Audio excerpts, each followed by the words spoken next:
Good morning, good evening, whoever you are, wherever you are, whatever you might be doing. We wish to welcome you to the Silverlight Show. The Silverlight shines to illuminate that which lies hidden in darkness. For those of you tuning in today, we welcome you in. Trigger warning, precautionary warning, whatever it might be. This is a parody. This is meant in jest. Do not take anything I say seriously during this show. So, who wants to be a master criminal? Well, let me tell you, it's easier than you thought. First of all, you got to think, what kind of criminal do you want to be? Yes, the unalivers and the what do you want to call the people that don't respect other people's boundaries? Yeah, they get the big sentences, but at the same token, you wind up with that on your rap sheet, and you're pretty much not going to have any chance for any luxuries or liberties. And for God's sake, whatever you do, do not involve children. Not a good plan for, stealing candy for kids or from kids. Stealing candy for kids might get you some respect, but yeah, you don't want to mess around with that. The people that are tough in jail, they have their own justice system, and you don't want to run afoul to it. Next, you got to consider what your conscience can live with. Again, unaliving people, not respecting other people's physical autonomy, those kind of things you got to look in the mirror and live with every single day. And even when you get out, you're going to be pretty screwed. So, what's a person who's desperate to get street cred to do?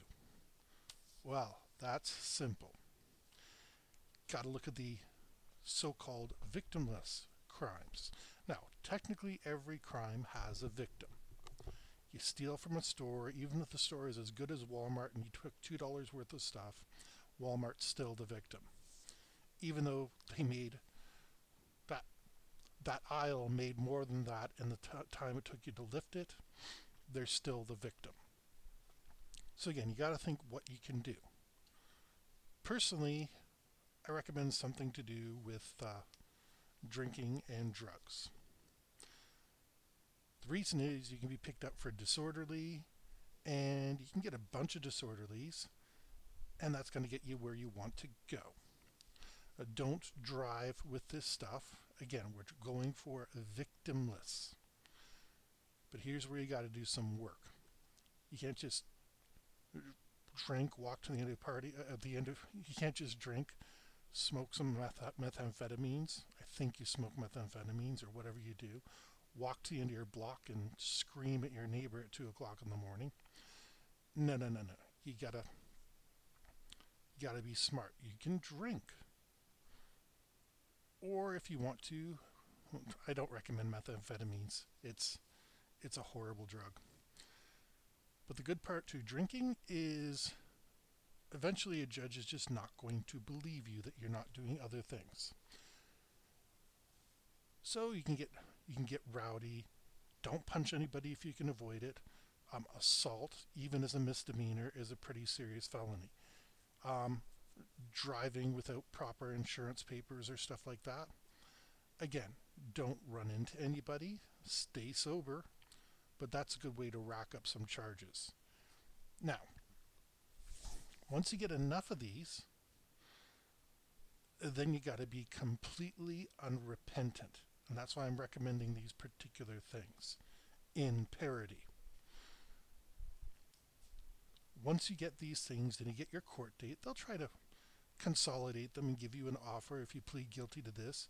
You don't want to plead guilty ever. You're innocent. They're obstructing your rights. You did not agree to this crime. Your body is sovereign. You know the deal. Work that angle. Interrupt the judge a lot. Trust me. If you deny their interpretation of the law, you're going to get bonus points. But even after this, a judge wants to rehabilitate you. They don't want to send you to prison. So you've got to do something so fantastic that the judge will be forced to give you prison time. Now, a little, um, what do you call that? You know, when a judge, you do something in the court and they're allowed to impose 90 days and $500 on you or pretty much anything. Um, is it disorderly? No, disorderly is something different. You know what I mean. Something that automatically gets you that first 90 days in prison. And the reason why you need that prison is for the street cred. Once you get your first 90 days, then hopefully you being obstinate and the other things that you've done will get you some extra time in there. The reason you want that is so you start making contacts on the inside. Again, this is a parody. While you're on the inside, you need to join one of the street gangs. Oh yeah, because they're going to look after you once you get outside, because who's going to hire a person with a criminal record? And you want to work your way up in that street gang. The benefit to this is it develops your network inside the prison, and it develops your rank inside that gang.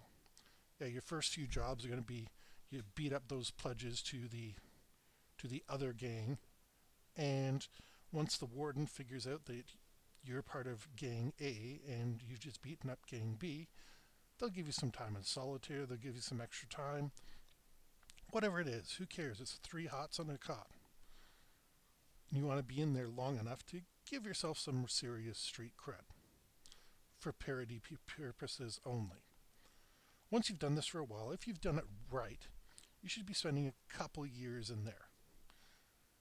When you get out, it's your choice. Do you want to continue being in the gang on the street? Because trust me, you ain't getting out of it that easy. You've cashed some checks in that prison that your body's going to have to catch one way or another. So, if you become used to the system in the prison, you want to stay there, no problem, because the judge is going to give you parole. Yes, after all that, they're going to give you a chance to go out in the street again. Now, since you've been, well, I'm assuming you've been working with the gang, you've probably got yourself some alcohol, some cigarettes, maybe some other illicit drugs, and you got to take the edge off. So, when the judge says on probation, no drinking alcohol, no taking drugs without a prescription, etc., etc., not a problem. All you need to do is do that. The technology today is so good. They just put the ankle bracelet around you, or whatever they want to call it, the tether, and it can detect when you've been drinking, when you've had an elevated THC level, whatever you choose, you'll be back in the clink. Or, say you want to be one of the gangland bosses, then you got to do the opposite and follow the probation and stay on the outside. But that gang is not going to let you go. They're going to be asking to send things to people on the inside. They're going to be, hey, person from gang B got let go this week. Beat them up one time to remind them who we are. And you're going to be part of that gang and have tons of street credit for the rest of your life. Now, this has all been a parody. This is a possible career path you could take. And I put the restrictions I put on it on purpose. Don't hurt anybody. Because, yeah, it's your life to live, and I can close my eyes at night knowing I've never intentionally hurt anybody. Although the temptation's been there. But this is what some people choose to do with their life. And it's very distressing. But want to learn how to do the opposite? Simple. You live your life. Don't get this free-floating frustration that's going around. Yeah, drivers piss me off too. Yeah, when I've been waiting in line and they don't have what I want, I get pissed off too. So does everybody else you know. And you know what? Just have to grin and bear it. And 99% of the time, you're not going to wind up in jail. There are some freak occurrences, like a false arrest. Trust me, I know that one. I got out of it quickly, but it was still not quickly enough. Um, could be held overnight in the drunk tank. Not the worst fate in the world, but you're living as a normal human. Remember, their biggest trick is not to hurt anybody. Don't talk about victims and stuff like that. Don't hurt anybody intentionally. And you still should stay out of jail. It's pretty easy. Or you can go back, listen to this. You can follow that as your blueprint. As the leading representative of the Silverlight Show, I disavow any of your actions. And again, this is a parody, not intended as a real instruction manual. But you're going to find that most of the long term criminals that you know followed some sort of variation on this. And again, I didn't even go into violence. So it's it's not it's not rocket science to get into jail or get out of jail. And I've just given you the blueprint on how to stay out by not doing what we said on this show. We hope you enjoyed this episode of the Silverlight Show. If you did, please like, share, subscribe if you haven't subscribed already.